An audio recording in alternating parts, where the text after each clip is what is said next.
WENY political analyst Dr. Jim Twombly joining us virtually again this week. And Jim, today we're talking about the Dominion Voting Systems defamation lawsuit against Fox News. There's been some recent revelations in this defamation suit that's been brought by Dominion Voting Systems against Fox News. And some say they're pretty startling.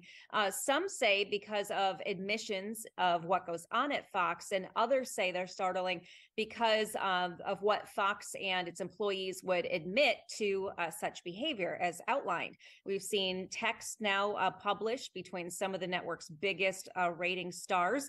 We've seen transcripts of Fox's owner, Rupert Murdoch, admitting under oath that he and his network knew the claims that election fraud were lies, and more is likely to come out about this. So, Jim, what is this actual lawsuit about? And are we talking about any First Amendment issues here? And what are the possible political ramifications of this lawsuit and all these revelations? Well, the lawsuit itself was brought by, as we said, Dominion Voting Systems, because they believe that Fox's reporting on the election fraud claims by President Trump and his supporters harmed their reputation as a reliable manufacturer of voting equipment. They allege that Fox News knew the claims against Dominion were false and that they spread them anyway. This is one of the areas under the law that is an exception to free speech and free press protections. You cannot knowingly tell a falsehood and not have consequences.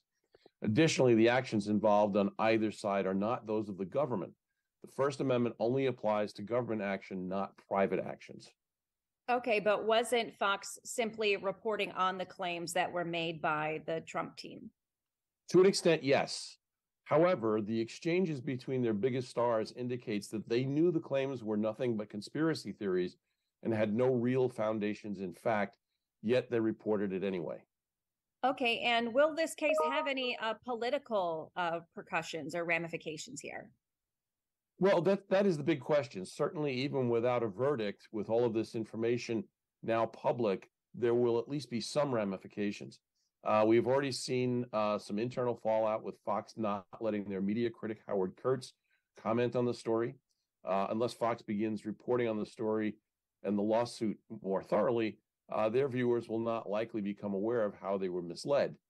There's already been some bad blood between Fox and Trump in the past, and Rupert Murdoch's comments that have been revealed about him wanting to turn Trump into a political, quote-unquote, non-person following the events of January 6th, 2021 don't help. This could mean a split among Fox viewers that translates into less support for Trump, but it's also the case that those viewers may just go to one of the other conservative networks. Okay, well, this case is still very active in the court system, still being heard. There's no decision one way or the other yet, so we will continue to follow it. And Jim, thank you very much for joining us. And I know I said it last week, but I hope you're feeling better and you'll be back here in studio with us next week. So do I, Renata. So do I. All right, thanks, Jim.